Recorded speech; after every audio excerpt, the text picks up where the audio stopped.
Here for President Trump this morning, his spokesperson, Sarah Huckabee Sanders. Sarah, thanks for joining us this morning. I want to clarify some things on the timeline right here. In the hours after Mr. Comey was fired, you, Sean Spicer, Kellyanne Conway, all said that the Deputy Attorney General wrote this memo on his own with no involvement from the President or the White House. That wasn't true, was it?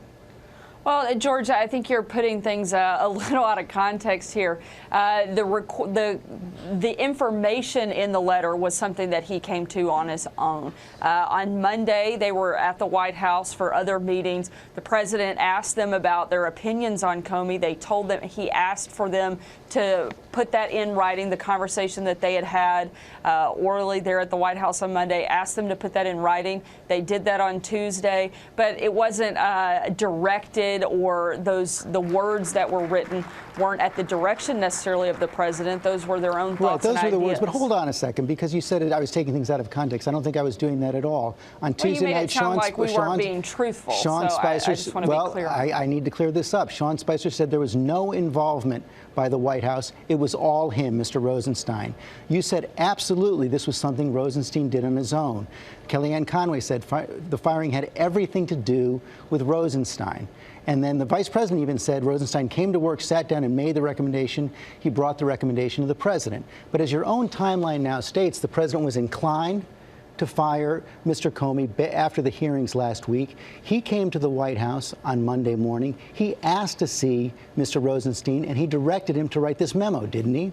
He did not direct him to write the context of the memo. He asked him to put the comments that he had already made directly to the president in writing. Again, I think that you're trying to beat up the process, but the point here is that the findings in the letter, in the recommendation, were original thoughts by Mr. Rosenstein. But the important component of this is that the Deputy Attorney General, along with many others, felt like Director Comey was not the person that should be running the FBI at this point. But the president had already made that determination. And is it true, in fact, as the Washington Post is reporting and John Carl said earlier, that the Deputy Attorney General threatened to resign if the White House failed to make that point, that this was a decision that began with the president, not with Mr. Rosenstein? I'm not aware of his threatening to resign. That's a question I'd have to refer you to the Department of Justice. But what I am clear on, yes, the president very much had been thinking about letting Director Comey go since November 9th. Why did the president come to the office on Monday inclined to fire James Comey? What was it about his testimony last week that upset the president? Was it the fact that Mr. Comey said he was mildly nauseous at the thought that he might have influenced the election?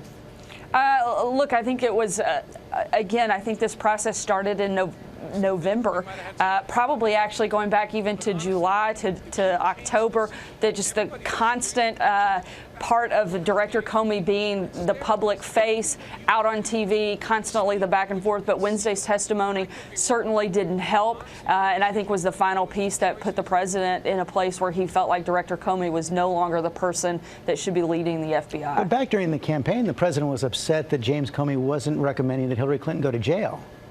Look, during the campaign, you're a candidate. It's very different than being the president of the United States. Particularly, I think one of the biggest things that we saw on Wednesday was the director of the FBI going around the chain of command. This was one of the first times that he directly came out and explicitly said that he had gone around the chain of command within the Department of Justice. That's basically taking a stick of dynamite and throwing it into the Department of Justice, something you simply cannot do. And one of the things that was reflected in the Deputy Attorney General's letter that he put forth to the president on Tuesday. That had actually been reported several times before, and the difference now is, of course, is that James Comey is leading the investigation into Russia. I do want to get into that because the president's letter says, I greatly appreciate you informing me, Mr. Comey, on 3 separate occasions that I am not under investigation. Sources close to Comey say that's not true, and it would likely violate Justice Department and FBI procedures. Are you sure that what the president wrote is true? I've heard that directly from him, that information was relayed directly to him from Director Comey. What were those occasions, and how did Mr. Comey provide that assurance? I'm not going to get into the details of those conversations that the president had with the director. But you're confident that Mr. Comey did provide those assurances, even though sources close to him say it's not true? I think getting it directly from the source is a lot better than sources closest to. So, yes, sir. Sarah Huckabee Sanders, thanks for joining us this morning. Thanks so much, George.